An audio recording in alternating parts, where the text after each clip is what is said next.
जय श्रीराम मित्रांनो, तुमचं स्वागत आहे आपल्या यूट्यूब चॅनलवर।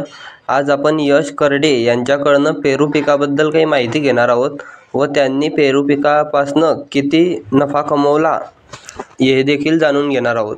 तर चला मग व्हिडिओ सुरू करूया। नमस्कार शेतकरी बांधवांनो, हा माझा 4 एकराचा पेरूचा बाग आहे।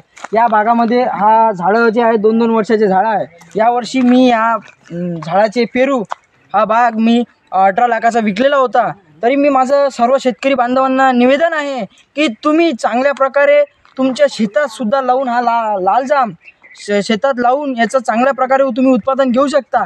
कारण आता विषय असा झालेला आहे, आपल्या जे सोयाबीन असतात, सोयाबीनला कमी ॲव्हरेज यायला लागला व आपल्या सोयाबीनला सर्वात जास्त कमी आता 3,500 रुपये प्रति क्विंटल भाव आहे। याच्यामुळे सर्व शेतकरी बांधवांना सोयाबीन हा पीक पुरत नाही, कारण त्याच्यामध्ये जास्त खर्च लागतो व त्याचं उत्पन्न कमी होतं। त्याच्यामुळे सर्व शेतकरी बांधवांनी माझी विनंती आहे की तुम्ही हा जे पेरूचा बाग आहे बघा, आता सध्या मी याचे पेरू विकलेले आहे। सध्या माझा 12 लाखाचा जे मी प्लॉट विकला आहे 4 एकरातला यावर्षी, तरी मला याच्यामध्ये खर्च कमीत कमी 2 ते 3 लाख रुपये खर्च आलेला आहे आतापर्यंत। 2 वर्षाचा हा माझे 2 वर्षाचे झाड आहे। तरी सध्या याला डबल म्हणजे आता मी विकलेला आहे। गेला म्हणजे जानेवारीमध्ये महिन्यामध्ये 1 तारखेला माझा पूर्ण प्लॉट खाली झालेला आहे।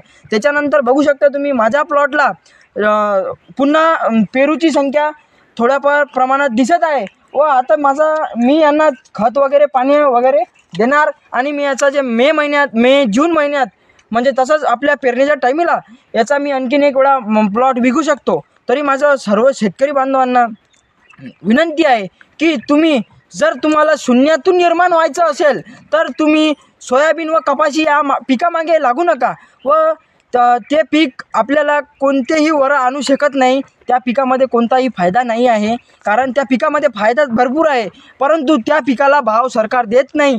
म्हणून याच्यामुळे आपण आपलं करिअर या पेरूकडे वळवा व पेरूचा बाग चांगल्या प्रकारे आपल्या शेतातनी उत्पादन घ्या।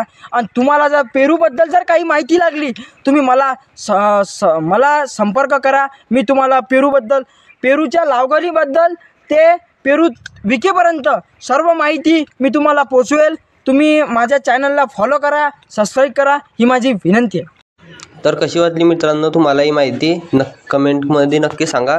आणि जर का पेरू पिकाबद्दल तुम्हाला अधिक माहिती हवी असेल, लागवडीपासून तर हार्वेस्टिंगपर्यंत माल आपण कुठे पोहोचवायचा, जर तुम्हाला ही सर्व माहिती हवी असेल तर त्याकरता कमेंट करा आणि नवीन अपडेटसाठी आपल्या चॅनलला सबस्क्राईब करा।